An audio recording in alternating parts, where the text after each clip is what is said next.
warahmatullahi wabarakatuh. Saya Nurul Fitriana dari SDN Rawa Gombal 3 Kecamatan Lepok.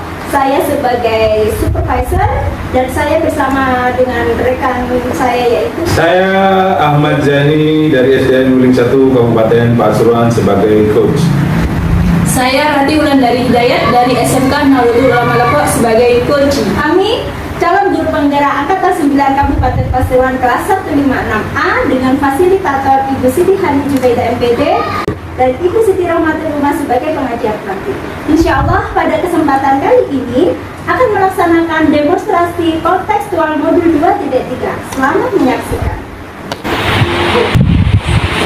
Assalamualaikum Pak Jen, Bu Rate, bagaimana kabarnya hari ini? Baik, Bu. Alhamdulillah. Alhamdulillah baik. Alhamdulillah. Berarti Pak Jen, hari ini kita akan melaksanakan sesi coaching ya. Kali ini yang menjadi coachnya Pak Jen ya? Pak Jen, Ya, ya, ya. dan Bu Rate sebagai coach.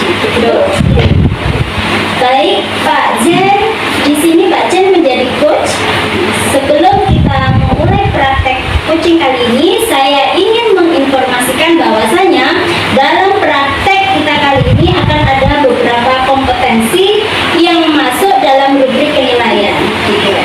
Yang pertama yaitu mendengarkan aktif. Di sini Pak Jen diharapkan nantinya bebas dari judgement, asumsi dan asosiasi serta dapat menangkap emosi kunci. Yang kedua yaitu Pak Jen memberikan pertanyaan berbobot.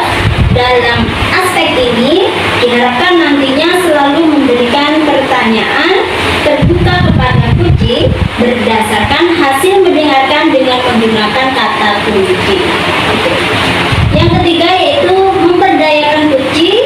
Di aspek terakhir ini diharapkan nantinya Pak Jen dapat membantu kunci Pak Jen membuat rencana aksi yang spesifik dan mendorong ide dari kunci saat diminta saran atau pengamalan. Mungkin itu saja Pak Jen penilaian percakapan coaching kita hari ini, dan jangan lupa untuk menerapkan alur junta yang mulai dari menentukan tujuan, identifikasi, rencana aksi, dan tanggung jawab. Siap. Baik Pak Jen, dalam praktik kita kali ini kira-kira Pak Jen nih, kompetensi mana yang ingin Pak Jen gunakan? Sini saya berharap nantinya bisa mengembangkan kemampuan mendengarkan dengan lebih baik. Karena apa? Kadang saya juga di sini merasa sulit lah benar-benar memahami apa yang diberikan oleh kucing saya. Baik Pak Jen, kemampuan mendengarkan yang baik memang merupakan aspek yang penting dalam coaching, dan itu sering menjadi tantangan tersendiri untuk beberapa orang ketika melakukan coaching. Jadi, adakah bagian spesifik yang Pak Jen ingin observasi sendiri? Mungkin nanti saya akan lebih memahami lebih baik lah tentang coaching untuk menguruskan tujuan mereka, terus bagaimana bisa membimbing mereka dapat menemukan tujuan yang realistis, mungkin dan tujuan yang dapat dia capai, mungkin seperti itu. Bagus sekali Pak Jen ya. Membantu orang untuk merumuskan tujuan yang jelas dan dapat dicapai memang merupakan langkah kunci dalam coaching. Sekarang mari kita bicarakan mengenai indikator ketercapaian dari tujuan-tujuan yang sudah kita bicarakan sebelumnya. Bagaimana kita bisa mengukur keberhasilan tujuan pengembangan yang Pak Jen inginkan? Sebenarnya saya pikir indikator pencapaian itu bisa dilihat dari sebuah perspektif saya nanti dalam membimbing orang untuk mencapai tujuan, misalnya apakah mereka berhasil mencapai tujuan atau tidak setelah coaching ini. Baik Pak Jen, sekarang kita sudah memiliki tujuan pengembangan kompetensi coaching, fokus observasi dan indikator keberhasilan. Sebelum kita lanjut ke sesi praktek, apakah ada pertanyaan atau saran terkait? Saya rasa sudah cukup ini ya. Baik, mari kita langsung ke sesi praktek ya. Untuk Pak Jen dan Bu Rati, selamat bercoaching, semoga sukses. Siap.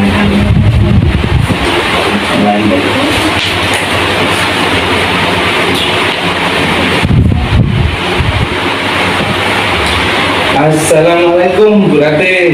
Waalaikumsalam Pak Zen. Bagaimana kabarnya hari ini Bu Rati? Alhamdulillah sehat. Pak Zen juga sehat kan? Alhamdulillah juga sehat Bu Rati. Jadi begini, seperti yang juga ada di malam Bu Rati katanya hari ini ada yang mau dibicarakan seperti itu ya Bu Rati.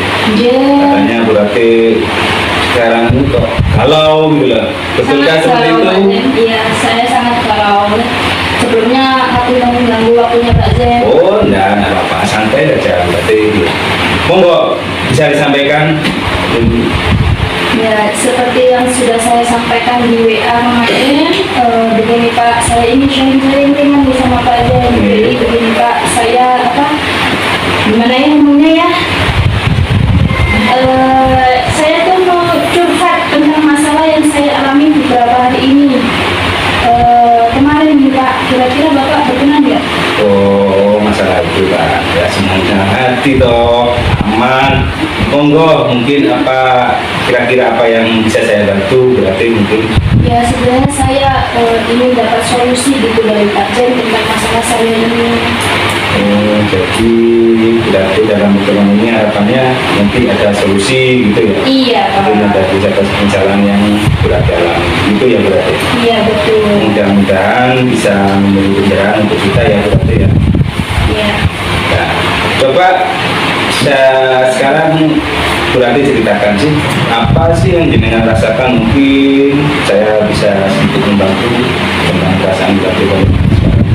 Jadi waktu itu ada pengawas berkunjung ke sekolah kita itu dan melakukan supervisi di kelas-kelas. Nah, waktu itu saya dapat teguran Pak dari pengawas.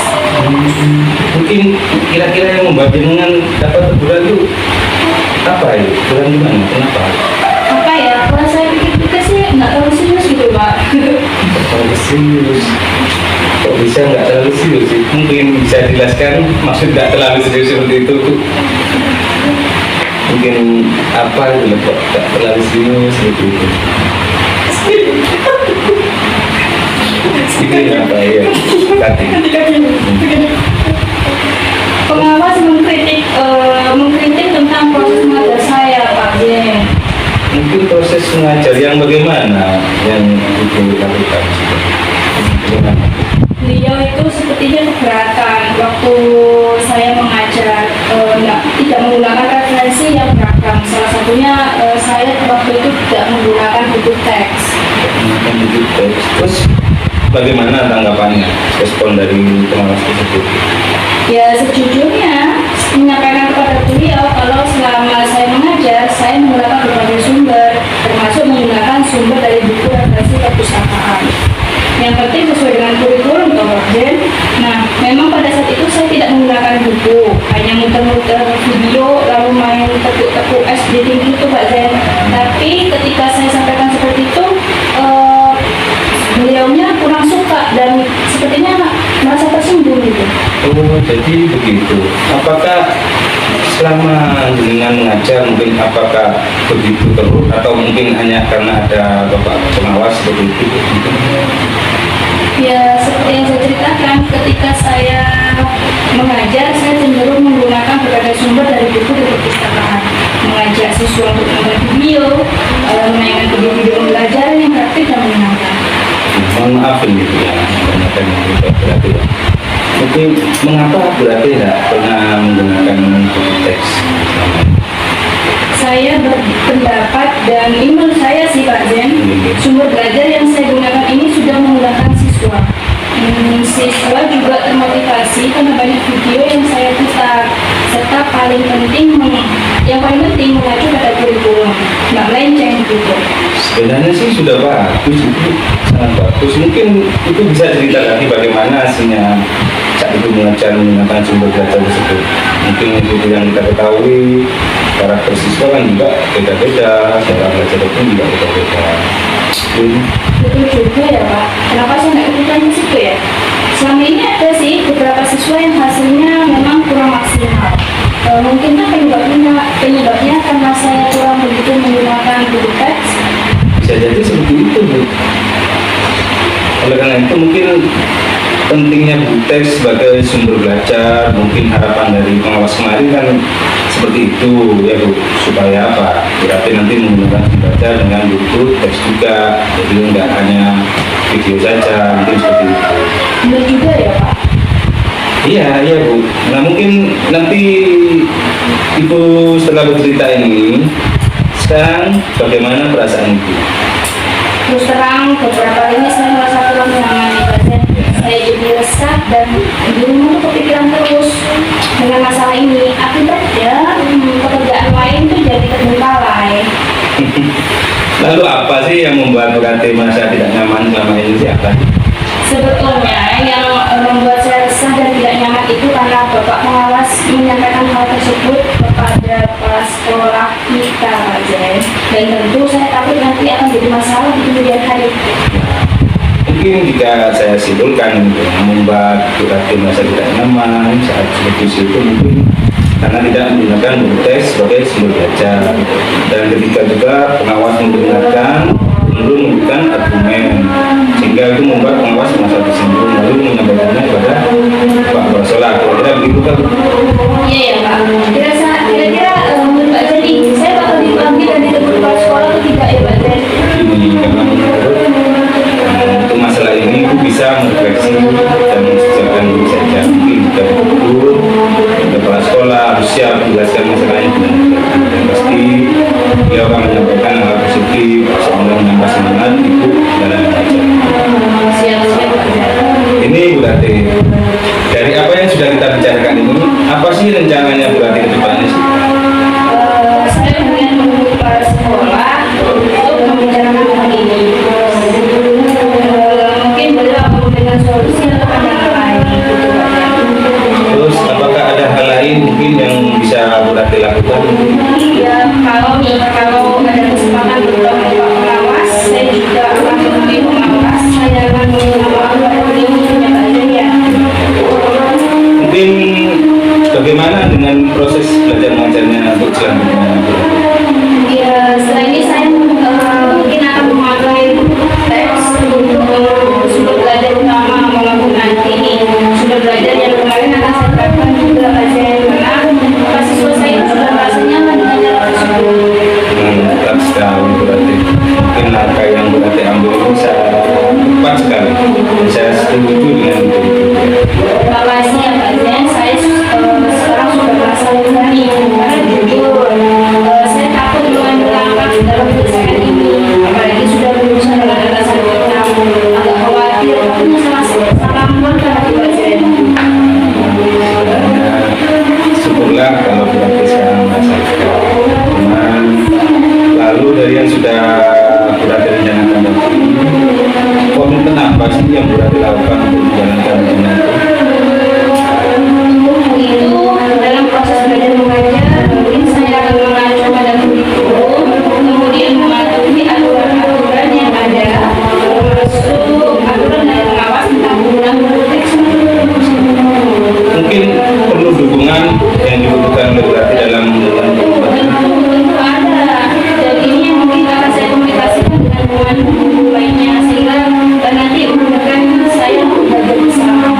ide yang bagus sekali. Berarti mungkin semoga dapat segera terselesaikan dan jenengan juga dapat bekerja dengan suasana hati yang tenang tanpa ada rasa tidak nyaman hati. Terima kasih Pak Zen untuk waktunya sudah mendengarkan keluh kesah saya. Sekarang saya merasa sedikit lega. Semoga nanti kita bisa menjadi teladan yang baik untuk murid-murid kita ya Pak Zen. Amin, amin, amin. Harapan saya kita bisa berbincang-bincang lagi minggu depan ya berarti ya terkait dengan cara berbimbingan dalam proses belajar lalu juga menggunakan komputer. Dan saya ingin mendengar bagaimana hasilnya nanti ya. Siap ya berarti? Siap. Terima kasih Pak Zen. Kita sambung minggu depan lagi ya. Oke, siap. Semoga terima kasih berarti ya. Ya. Alhamdulillah ya Pak Jen, berarti sudah melakukan coaching. Tadi sudah saya perhatikan coaching yang dilakukan sudah bagus dan berjalan sesuai dengan rencana. Nah, sekarang saya ingin mendengar pengalaman dari Pak Jen sebagai coach selama sesi coaching tadi. Berdasarkan hasil bincang-bincang, kita tadi Pak Jen ingin mengembangkan kemampuan mendengarkan. Begitu ya, Jen? Iya. Menurut Pak Jen nih, apa saja yang sudah Pak Jen lakukan pada saat coaching yang menurut Pak Jen sendiri hal ini adalah pencapaian dalam mengembangkan yang Pak Jen inginkan tersebut? Ketika coaching tadi, sini saya mencoba membantu coaching saya ini merumuskan tujuannya mereka itu lebih jelas lagi, dan juga kami berdiskusi lebih mendalam dan menuju langkah-langkah konkretnya nanti. Sangat super sekali Pak Jen. Membantu individu dalam merumuskan tujuan dengan lebih jelas adalah suatu kemajuan yang signifikan. Bagaimana respon coaching tadi Pak Jen? Wah, coaching saya terlihat lebih fokus ya, mungkin, dan juga memiliki gambaran yang lebih jelas apa yang ingin dicapai. Terus juga saya merasa senang sekali bisa membantu coaching untuk mengarahkan tujuan. Baik Pak Jen, bolehkah saya menyampaikan catatan hasil observasi saya tadi Pak Jen? Tentu boleh, benar. Baik, menurut saya tadi yang telah saya amati keseluruhan, Pak Jen sudah mengajukan pertanyaan yang relevan dan mendalam, menciptakan ruang bagi refleksi, dan secara aktif mendengarkan tanggapan dari coach. Saya juga melihat bahwasanya Pak Jen telah memfokuskan pada ekspresi nonverbal dan tanda-tanda kecil selama percakapan, seperti mengangguk, menunjukkan ekspresi wajah yang mendukung. Hal ini tentu saja membantu memperkuat kesan bahwa Pak Jen sebagai coach benar-benar hadir dan terlibat dalam sesi coaching. Terima kasih dulu atas informasi. Iya, sama-sama Pak Jen. Adakah kompetensi lain yang ingin Pak Jen kembangkan berdasarkan hasil melakukan coaching yang baru saja dilakukan tadi? Di sini yang perlu saya tanyakan ada Bu, yang perlu saya tanyakan mungkin kemampuan saya dalam memahami teknik coaching ya, yang merupakan tindakan atau langkah-langkah konkret setelah sesi coaching ini, dan bagaimana saya nanti bisa membantu mereka untuk menerapkan pemikiran atau refleksi dalam tindakannya tadi. Ya, bagus Pak Jen. Itu merupakan salah satu kompetensi yang penting dan yang pasti bisa kita eksplorasi nanti lebih lanjut di lain kesempatan. Terima kasih Pak Jen, Bu Rati, sukses selalu. Sama-sama, Bu Nurul. Terima kasih. Assalamualaikum. Waalaikumsalam. Baiklah, demikian tadi video dari kami tentang praktek coaching. Kami, Calon Guru Penggerak Angkatan 9 Kabupaten Pasuruan, tergerak, bergerak, menggerakkan. Wassalamualaikum warahmatullahi wabarakatuh.